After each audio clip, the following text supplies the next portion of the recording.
Updates చూద్దాం. Keralam CM ఎంపిక మీద ఉత్కంఠ వేడింది.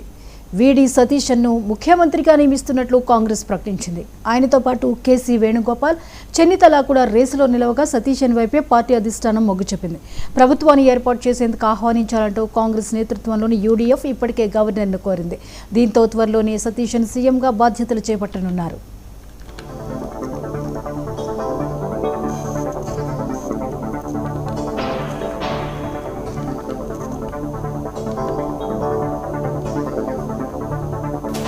కేరళం సీఎంగా ఎంపికైన వీడి సతీశన్ పూర్తి పేరు వడేసేరి దామోదరన్ సతీశన్.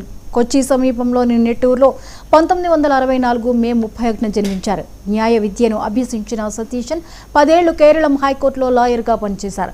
1996లో పాలిటిక్స్లో ఎంట్రీ ఇచ్చారు. 2001లో పారావూర్ ఎమ్మెల్యేగా తొలిసారి ఎన్నికయ్యారు. అప్పటి నుంచి వరుసగా 6 సార్లు ఎమ్మెల్యేగా గెలిచారు.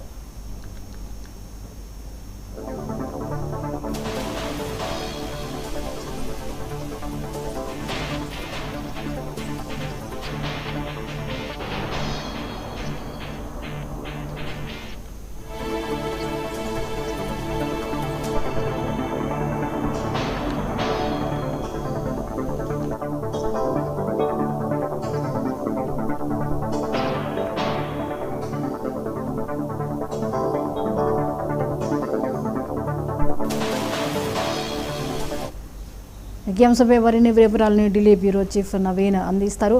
నవీన్, చెప్పండి, కేరళ సీఎంగా సతీశన్ని అధిష్టానం ప్రకటించింది, వివరాలేంటి?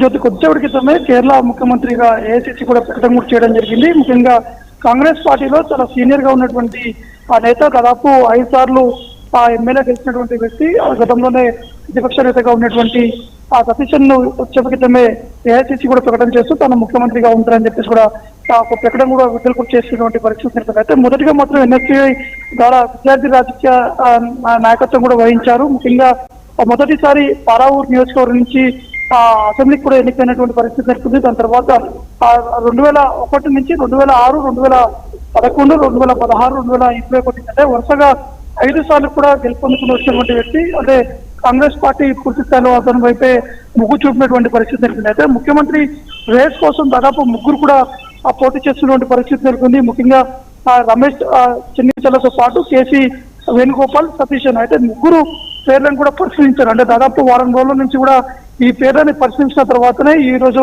ముఖ్యమంత్రిగా సతీశన్ కూడా ఏఐసీసీ అధిష్టానం కూడా నిర్ణయం కూడా తీసుకొని ప్రకటన కూడా చేసినటువంటి పరిస్థితి నెలకొంది. కాబట్టి ప్రతి ఒక్కరు కూడా కాంగ్రెస్ పార్టీ కోసం పనిచేయాలి. ఎట్టి పరిస్థితుల్లో కాంగ్రెస్ పార్టీని ఇంకా బలోపేతం చేస్తూ అక్కడ ఉన్నటువంటి కార్యకర్తలు కావచ్చు, ఇచ్చినటువంటి హామీలను కూడా వెంటనే నెరవేర్చేటువంటి విధంగా కూడా ప్రయత్నాలు చేయాలని చెప్పేసి కూడా అధిష్టానం సతీశన్ కూడా వారిని దిశానిర్దేశం కూడా చేసినటువంటి పరిస్థితి నెలకొంది. కాబట్టి రేపు లేదా ఎల్లుండి కేరళ ముఖ్యమంత్రిగా కూడా సతీశన్ ప్రమాణ స్వీకారం కూడా చేసేటువంటి అవకాశాలు ఉన్నాయి. సతీశన్ ఎంపికపై యూడీఎఫ్ లో ఎటువంటి స్పందన వస్తోంది?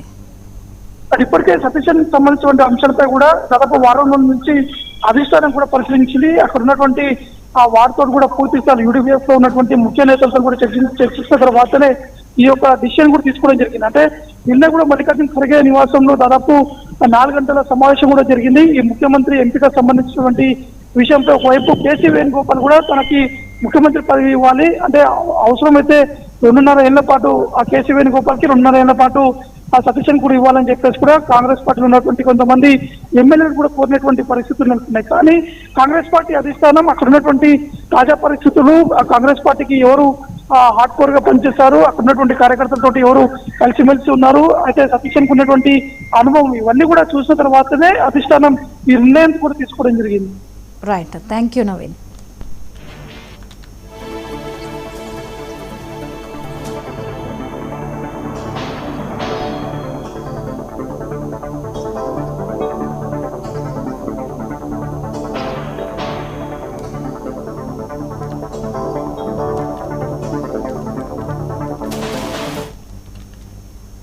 కేరళం సీఎం ఎంపిక మీద ఉత్కంఠ వేడింది.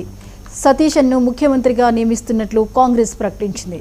ఆయనతో పాటు కేసీ వేణుగోపాల్, చెన్నితల కూడా రేసులో నిలవగా సతీశన్ వైపే పార్టీ అధిష్టానం మొగ్గు చూపింది. ప్రభుత్వాన్ని ఏర్పాటు చేసేందుకు ఆహ్వానించాలంటూ కాంగ్రెస్ నేతృత్వంలోని యూడీఎఫ్ ఇప్పటికే గవర్నర్ను కోరింది. దీంతో త్వరలోనే సతీశన్ సీఎంగా బాధ్యతలు చేపట్టనున్నారు.